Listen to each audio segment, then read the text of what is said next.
আমরা বারবার করে দাবি জানিয়েছিলাম যে একাডেমিক কার্যক্রম যেন বহাল থাকে, একাডেমিক কার্যক্রম যেন চলে। আমাদের পক্ষ থেকে প্রাথমিকভাবে আমরা বলেছিলাম পরীক্ষার যে কার্যক্রমগুলো আছে সেগুলো যদি বিবেচনা করা যায় তাহলে যারা প্রার্থী আছে তাদের জন্য সুবিধাজনক হয়। কিন্তু দুঃখজনক হলেও সত্যি যে আমাদের বিশ্ববিদ্যালয় প্রশাসন, নির্বাচন কমিশন নির্বাচনের কয়েকদিন আগে থেকে নির্বাচনের পরদিনও বন্ধ রেখেছেন। তারা 9 তারিখে নির্বাচন, 10 তারিখেও তারা বিশ্ববিদ্যালয় বন্ধ রেখেছেন। পুরো একটা সপ্তাহে শুধুমাত্র একদিন ক্লাস, যার কারণে আমরা দেখতে পেয়েছি প্রথম বর্ষের শিক্ষার্থী যারা আছেন সেই সাথে সাথে হলে যাদের সেমিস্টার ফাইনাল সেমিস্টার ব্রেক চলে অথবা যাদের পরীক্ষা চলে তাদের ভিতরে ভোট প্রদানের ক্ষেত্রে একটা অনাগ্রহের সৃষ্টি হয়েছে।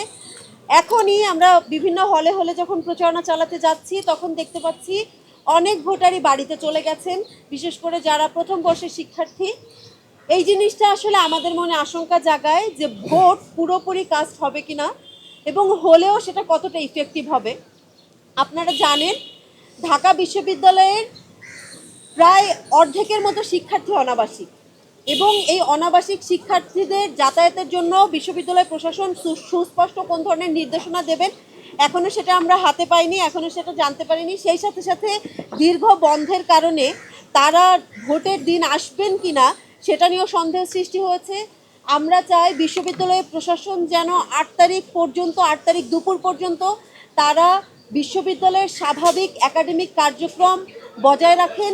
সেই সাথে সাথে 10 তারিখ তারা যে বন্ধ ঘোষণা করেছেন সেই বন্ধ ঘোষণা যেন প্রত্যাহার করেন, কারণ 9 তারিখে নির্বাচনের পরে আমরা আশা করছি এখনো পর্যন্ত যে উৎসবমুখর পরিবেশ আছে, যে সহনশীল ক্যাম্পাস আছে সেটা নির্বাচনের পরেও বজায় থাকবে। যদি নির্বাচনে রাজনৈতিক দলগুলোর পক্ষ থেকে কোনো ধরনের অস্থিরতা তৈরি না হয়, আমরা আশা করছি সেটা হবে না, এবং যদি না হয় তাহলে নির্বাচনের পরের দিন কেন বন্ধ থাকবে এই প্রশ্নটা আমাদের মনে বারবার আমাদেরকে কোনো একটা দিকে সন্দেহর সৃষ্টি করে দেয়। আমরা বলতে চাই নির্বাচনের পরের দিন ঢাকা বিশ্ববিদ্যালয় ক্যাম্পাসে উৎসবমুখর পরিবেশ থাকুক। যারা নির্বাচিত হয়েছে তারাও শিক্ষার্থীদের সাথে সরাসরি মোলাকাতের সুযোগ পাক।